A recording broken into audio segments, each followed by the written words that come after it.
Welcome to the Carriker Chronicles, the People Show. Checking the pulse of Husker Nation, brought to you by DPS Concrete Construction. Check them out at dpsconstruction.net. Ladies and gentlemen, you may notice the scenery around me is just a smidge different. Now, if you watch the Big Ten show that I put out yesterday, Jeff Turn, take the day completely off. Don't come to work. That's cool. I'll carry the show. What else is new? Just kidding. I recorded from the same place with the same shirt and the same everything. But if you missed that, go back and check it out. We talked a whole lot of Big Ten football. Again, my Big Ten championship game predictions. Who's going to win? Who's going to go to the college football playoff? Penn State, Ohio State, Michigan. What happens? Go check it out. But real quick, Jacob, get off your lazy butt. Get off the bed. He's here with me. We're on the road together. So Jacob's saying hi. Maybe he'll join me at the end of the show. All right, thank you. Okay.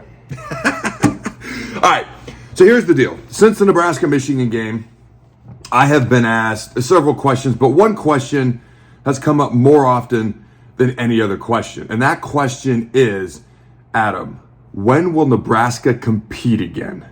Okay, now we're not talking about, hey, are we going to be able to beat the La Tex and the Northern Illinois and things of that nature? Okay, I don't think that's what people mean. Here's what I think people mean, and here's what it means to me. Okay, what competing means to me means winning eventually 8, 9, 10 games. It means winning games we should win. And even more importantly to me, or as importantly, maybe more importantly, actually competing against really good top teams. Not just getting killed or laying down. Okay, eventually winning some of these games would be phenomenal as well. Okay, being in the conversation for the Big Ten championship, at least in the conversation. Okay, New Year's Six bowl games and/or college football playoff games. Okay, as we go on and morph into the 12-team playoff really quickly up in the near future. That's what competing means to me. Fighting, scratching, clawing, a mental approach, a physical attitude, the way you carry yourself, battling. It doesn't matter if you're playing Northern Illinois, you're playing Michigan. Okay, it's going out with the same, we're gonna blue collar in your face, smash mouth attitude, just like I've said before, and being able to compete on the scoreboard as well and win some of those games and win the games you should. All right. Now, if you're with me, okay, if you look forward to, even long for those days, as weird as that sounds, and or believe that it's possible at some point, any of those things, hit that like button. All right. Now, I watch Northwestern. I watch Rutgers. Okay, and I've talked about this previously, but I watch two teams that are doing more with less. And Northwestern's not setting the world on fire, even in the win-loss column, but Rutgers is 4-1. Before the season, I didn't even think they had a Power 5 roster. Now they're out there, their one loss is to Michigan. Okay, and that game was close at halftime. Michigan had to pull away in the second half. Okay, they are doing more with less because of how they approach day in and day out. And Greg Schiano is doing it again up in Piscataway, New Jersey, like he did years ago. I think he at one point about 15 years ago had them number 2 in the country. Now that didn't last long. But my point is, you watch Northwestern, you watch Rutgers, you watch how they play, you watch how they approach. You watch Northwestern versus Penn State last Saturday. And people can say, Penn State had to travel halfway across the country. It was an early morning game. It was yada, yada, yada. You know what it was? It was close. And then Northwestern just got outmatched. But with everything they've had going on this offseason, okay, I actually kind of enjoy watching them. They fight, they scratch, they claw, they compete. They've figured out a way to win a couple of games when they may not should have won any so far, in my opinion, just based on what's going on and the talent that they really don't have. But you watch those teams and they compete.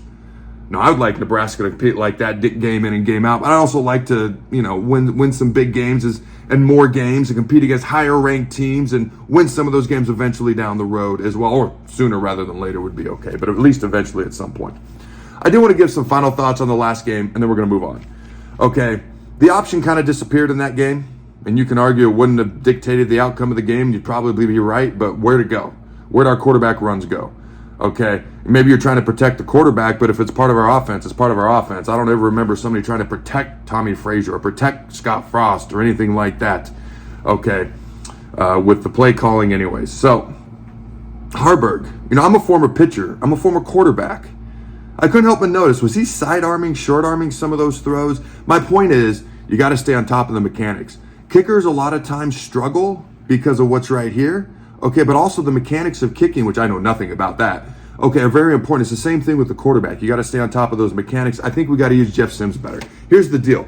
We're short at running back. And yeah, Joshua Fleeks, way to step up, dude. Did this guy at one point have some weight issues in the offseason? I have to go back and double check that, but somebody mentioned that to me. This dude goes from wide receiver to running back, scores our only touchdown in a game on a 74-yard touchdown run with about 5 minutes to go to preserve our not being shutout streak.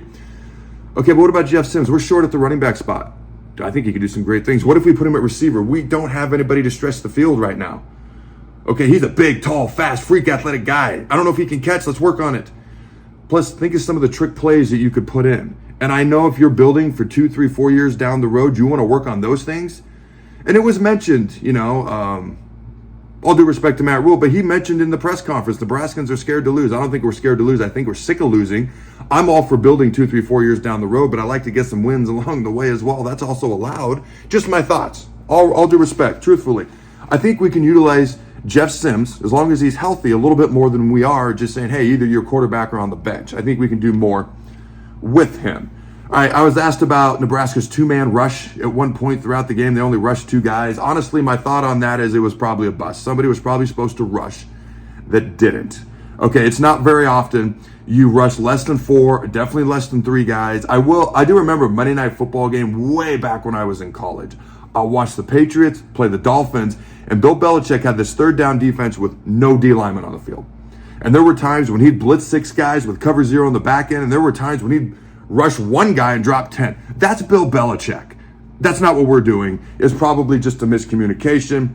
All right, random unfortunate stat. That's the 3rd time this year in our last game that Nebraska entered halftime with 0 points. We got to start the game better is my point, and that falls on offensive coordinator Marcus Satterfield. Okay, final thought. We're going to move on. I was disappointed, not shocked, as I stated on social media. Okay, more from a physical standpoint, but more from a mental standpoint. Like, we just didn't compete from the very start of the game.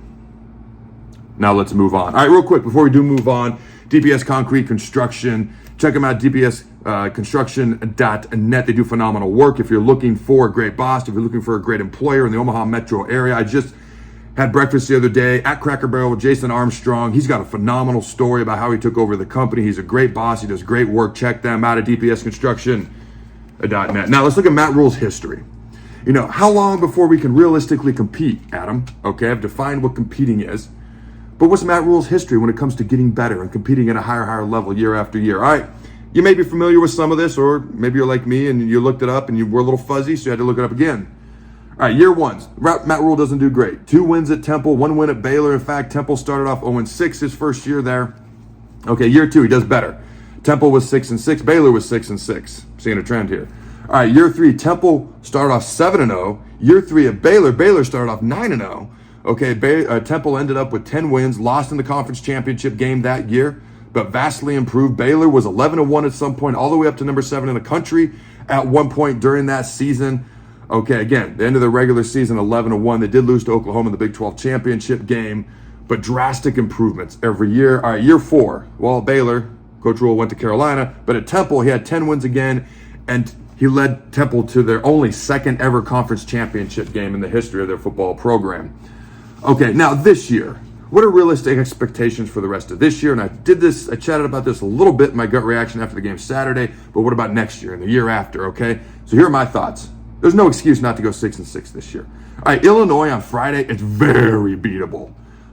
We should be 3-3 after this week. Northwestern, the next game, very beatable. They're fun to watch, but they don't have they're beatable. They're not going to lay down, though. They're going to compete. We better come ready. But they're beatable. Okay, we're definitely more talented than they are. Okay, Purdue, very beatable. They've really only had 1 good game out of 5 games this year.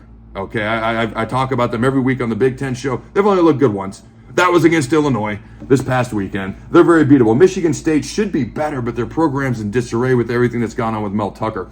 Our next 4 games are all winnable. Very winnable. Are we going to win them all? Don't know. But they're very winnable. Okay, then you got Maryland, you got Wisconsin. We better be better by the time we play them. We better have some wins under our belt. And when you look at Iowa, the last game of the year, I really don't know what to expect from either one of these teams. Nebraska, Iowa, plus Iowa just lost Cade McNamara. Okay, who knows how long that injury is going to keep him out. I don't know what to expect out of either of these teams week in and week out, Nebraska, Iowa, so I don't know what to make of that game. Other than its rivalry, going to be in Lincoln. Okay, I do think with the transfer portal, NIL, free agency in college football is what we have right now.